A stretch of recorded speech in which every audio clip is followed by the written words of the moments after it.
పెళ్లి చేసుకుందామంటే ఏ అమ్మాయి పడదు. కనీసం స్విగ్గీలో ఆర్డర్ పెట్టుకుందామంటే గంటలు గంటలు చూపిస్తుంది. రేమికి సార్ వర్క్ స్టేటస్ ఏంద్రా? ఇంకా అవ్వలేదు సార్, ఒక 1 అవర్లో అయిపోతుంది. ఇంతలో కొన్ని నిజాలు తెలిసాయి సార్. వాట్? అదే సార్, ఇంకో 1 అవర్లో అయిపోతుంది. God damn it. కొంచెమైనా సిగ్గుందారా మీ ఇద్దరికి? ఫ్రెండ్లీగా ఉంటున్నానని మేనేజర్ అన్న విషయం కూడా మర్చిపోయి టైంపాస్ చేస్తున్నారా మీ ఇద్దరు? సార్ అది మీ ఇద్దరిని ఫైర్ చేయడం చిట్కేలా నాకు పని తెలుసా? సాటర్డే రోజు ఫినిష్ అవ్వాల్సిన పని ఇంకా అవ్వలేదా? అయినా నిన్న సండేనే కదరా, ఏం పీకారా మీరు? తల ఒక ఆర్డర్ తెచ్చుకున్నాను సార్. అరే మిక్కీ, నిన్ను గూగుల్ మీట్లో కోఆర్డినేట్ చేసుకొని కంప్లీట్ చేయమని చెప్పాను కదరా, మరేం పీకావు? అరే షన్ను, ఏంటి దిక్కులు చూస్తున్నాడు? మనం ఏదో ఒక దిక్కు చూద్దాం. ఏం మాట్లాడకుండా దిక్కులు చూస్తారేంట్రా? ఏదో ఒకటి మాట్లాడండి.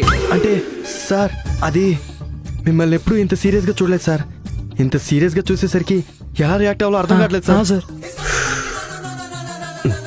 బాగా ఎక్స్ట్రా దిగుతున్నారా? చెప్పమ్మా. తిన్నానమ్మా. సరే, నేను మీటింగ్లో ఉన్నాను, మళ్ళీ చేస్తాను.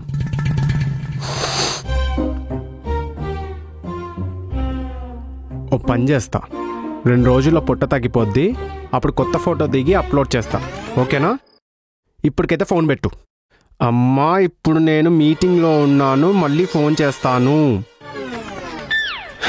సార్ మనమ్మ మీ అమ్మ కాదురా, నా అమ్మ. ఎవరమ్మ అయితే ఏంటి సార్, మాతృదేవో భవ. ఏంట్రా? సార్ ఆ పొట్ట ఎలా తగ్గించుకోవాలో 2 రోజులు చెప్తే నేను కూడా తగ్గించుకుంటాను సార్. ఆయన నా పొట్ట మీద నీ ఫ్యాంటసీలు ఏంట్రా? ఫ్యాంటసీ కాదు సార్, హైదరాబాద్కి పంజాగుట్ట, మన ఆఫీస్కి మీ పొట్ట చాలా ఫేమస్ సార్. దేవుడు రామన్ సార్. కాలేజీ సినిమాలో బాబు పేరు పెట్టింది మన సార్కే. ఆయన అవన్నీ నీకెందుకురా? బక్స్ క్లియర్ చేసి రిపోర్ట్ పంపించండి రా అంటే ఒకడేమో ఈశాన్యం వైపు, ఒకడేమో నైరుతి వైపు కూర్చొని ఏం చేస్తున్నారా? అరే మీరేం చేస్తారో మళ్ళీ కోపడ్డానంటారు. మీరేం చేస్తారో నాకు తెలీదు. ఎండ్ ఆఫ్ ద డే నాకు రిపోర్ట్స్ కావాలి. మీరు కూర్చొని చేస్తారో నిల్చొని చేస్తారో అది మీ ఇష్టం. ఆ వర్క్ ఫినిష్ అయ్యేదాకా మీరు ఎక్కడికి వెళ్ళేది లేదు. రే మిక్కీ, నీకే చెప్తున్నా, లంచ్కి కూడా వెళ్ళేది లేదు, అర్థమవుతుందా? ఆకలిస్తుంది sir. Am I clear? Yes sir. ఇంకా చూస్తారేంట్రా? వెళ్ళండి. వెళ్తున్నా. Thank you sir. ఏంట్రా మిక్కీ, వర్క్ అయినా ప్లాన్స్ ఏంటి?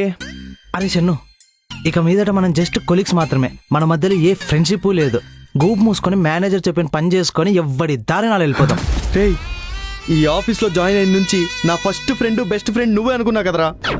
బాబోయ్, అరే ప్లీజ్ రా, జస్ట్ వర్క్ గురించి ఏమైనా ఉంటే మాట్లాడు, లేదంటే ఏం లేదు. మిత్రద్రోహి.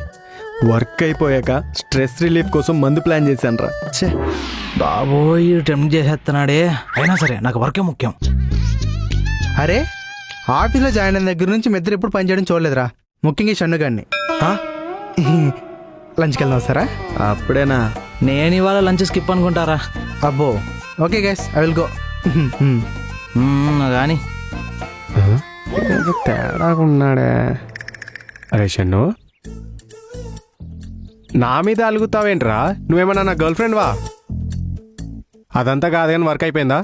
ఏం వర్క్ అయిపోవడం సార్, ఆ మిక్కీ గారితోని ఆ సాయి గారితో కూర్చోబెడతారు, వాళ్ళకేమో వర్క్ ఏం రాదు. ఛే, నీకొచ్చు కదరా, నువ్వు నేర్పించవచ్చు కదా. నేర్చుకోవాలి కదా, వాళ్ళకి ఇంట్రెస్ట్ ఉండాలి కదా. ఎన్నిసార్లు చెప్తాం, ఎంతసేపు ఇంతే. They are not considering me as an employee sir, first thing. ఆ బాడీ లాంగ్వేజ్ ఏంట్రా? అంటే అదే సార్, రెస్పెక్ట్ ఇవ్వట్లేదని. నువ్వేం నాకు కహానీలు చెప్పకు, వెళ్ళి వర్క్ ఫినిష్ అయిపో. సార్ మీరు నా దేవుడు సార్. ఈడేం దగ్గరకు వస్తున్నాడు? మళ్ళీ ఏదో ఫిట్టింగ్ పెట్టాడు రాయుడు. పద పద పద పద. నా దేవుడు సార్. ఏమిటి రేమత్త కలయ్యా. స్విగ్గీలో ఆర్డర్ పెట్టుకోవాలి.